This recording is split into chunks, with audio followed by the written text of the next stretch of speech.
Hey guys, welcome back. Is it just me, or are most drop-in MOSFETs out there more for the version 2 gearbox than the version 3? Am I wrong? Anything's possible. But when Perun came out with their version 3 drop-in hybrid MOSFET, I was really curious. They sent one over to check out, and I'm going to be installing it today.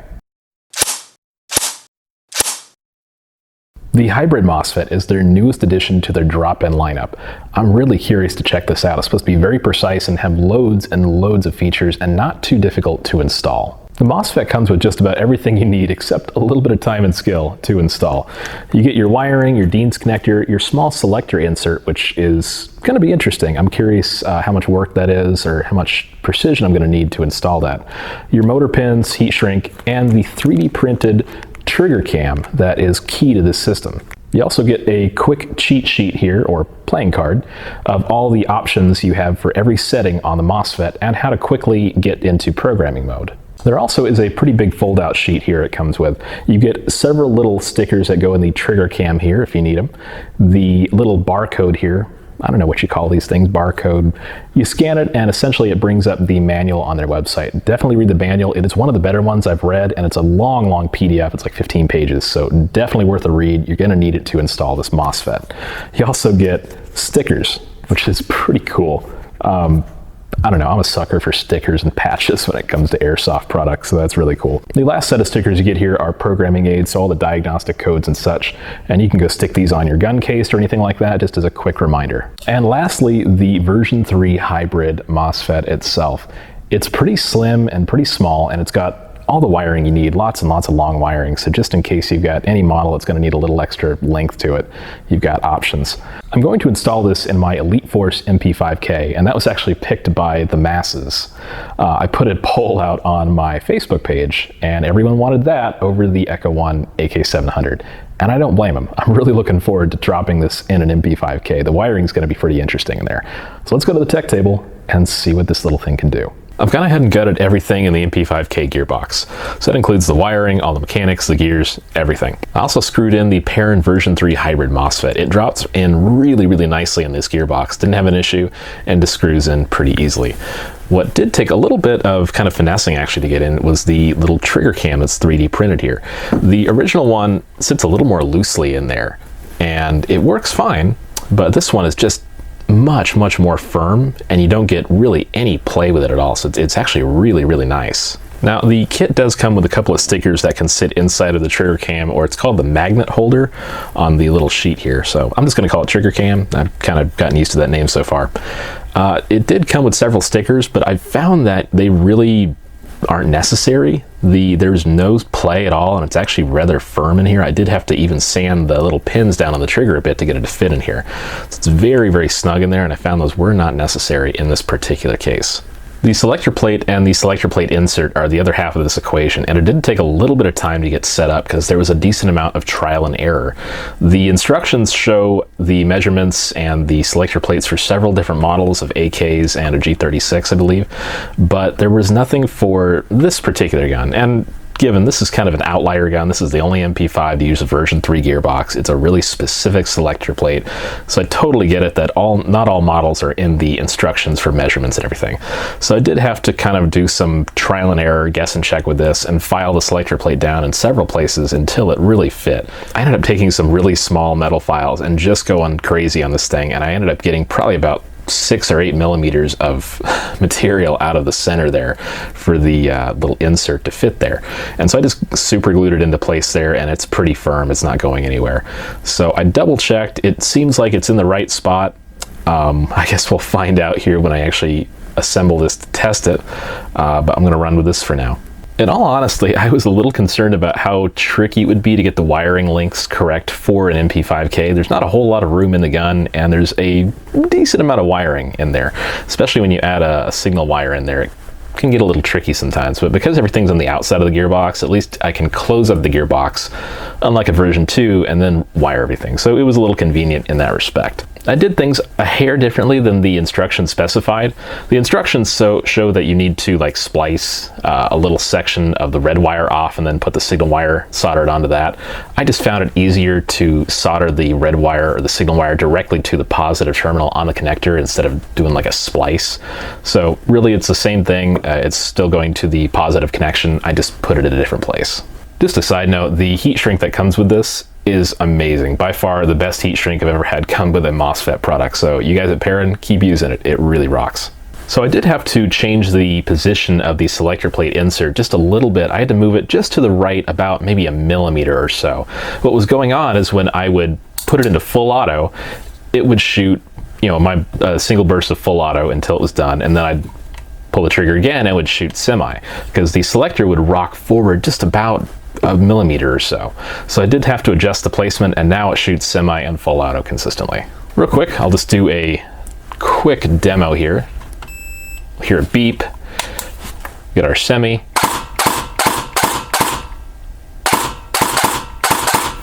Sounds pretty good, pretty crisp.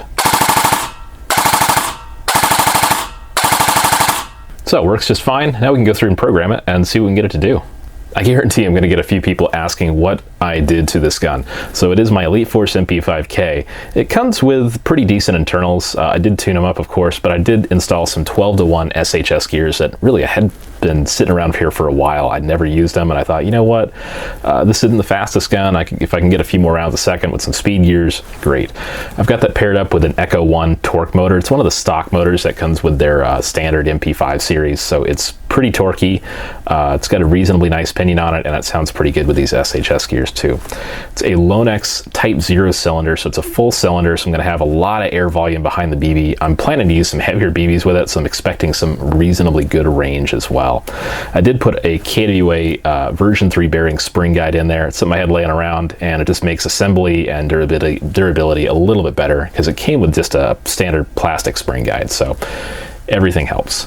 Aside from that, it's more or less stock. I threw a Prometheus purple bucking in the hop-up chamber, and other than that, it's just shimmed and tuned. Put a servo pad in there, corrected the AOE, and that's about it. Let's go ahead and program the semi-auto mode here. I'm going to plug my battery in. We'll get our beep. I'm going to put the selector on semi, then I'm going to go back and forth really quickly between that and full auto. And you'll see we have a green indicator. I love how you can actually see the light up in here. It makes it really convenient. So looking at our cheat sheet here, we'll see that green is our firing mode. It's currently beeping 1, so we know it's on semi-auto. I'm going to leave it there for now, and to go to the next selection mode, we just go to full auto, then semi and full and back to cycle through the settings. We see our blue blinking light, that's active braking. It comes stock at 3. We can set that anywhere from off to 5, 5 being the most. Next option is pre-cocking. It's off, but it can also have up to 8 settings, 8 being the most.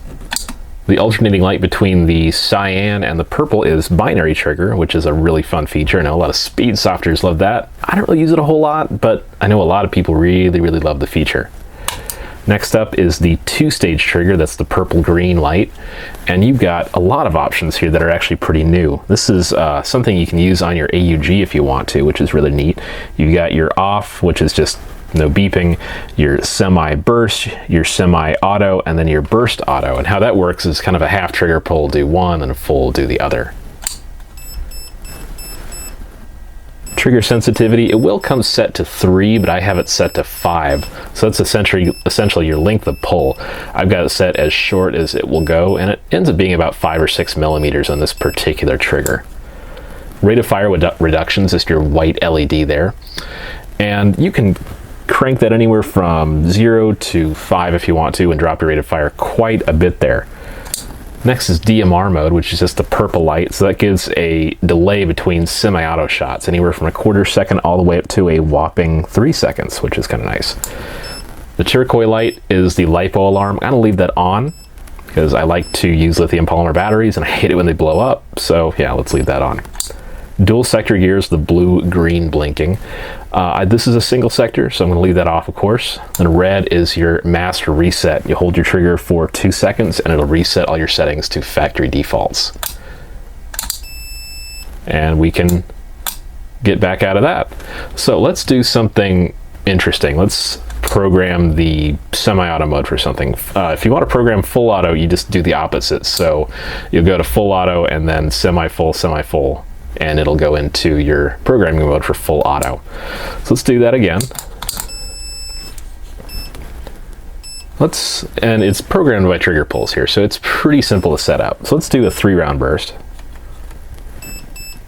So it's on 3, we hear the beeping. Active braking, let's do 5.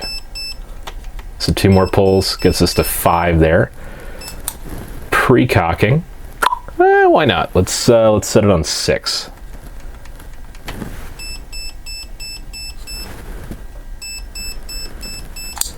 Binary trigger, I'm going to bypass for now. Same with 2-stage trigger. Trigger sensitivity, I'm going to leave on 5 because I really like it. A pretty short trigger pull on this one. Rate of fire reduction, why not, just to see it in action. Let's do 3. Actually 4, let's do 4, because I hit it by accident a 4th time. DMR mode, I'm going to wait on that. LiPo alarm stays on, dual sector, master reset, and programmed. So let's put it in semi-auto. You see my rate of fire is slowed quite a bit there. It's actually rather slow. This is a 7.4, so it's not the fastest battery in the world. I'm maybe getting about 13 or 14 rounds a second normally on it. So the rate of fire reduction, we're getting like probably 7 or 8 rounds a second. It's pretty blasted slow. We've also got the pre-cocking on. So you can see there's a little bit of pre-cocking going on there, which is great. And then the 3-round burst. And it is a completion version, so if I pull the trigger, if I tap the trigger, it'll complete the 3-round cycle. I tell you guys, I really like these Perun Mosfets. They're reasonably priced, they're affordable, they're really not terribly tough to install. I do always recommend that since there is some soldering and some gearbox opening and all that fun stuff, you really should know what you're doing. Please, if you don't, if this is your first time or you're just getting into it, you don't have a whole lot of experience, have an experienced and reputable local tech work on your gun, and they should be doing a good job on it. So let someone that knows what they're doing work on it, because this can be kind of a tricky install sometimes. It's not terribly tough, but it can take some experience for sure.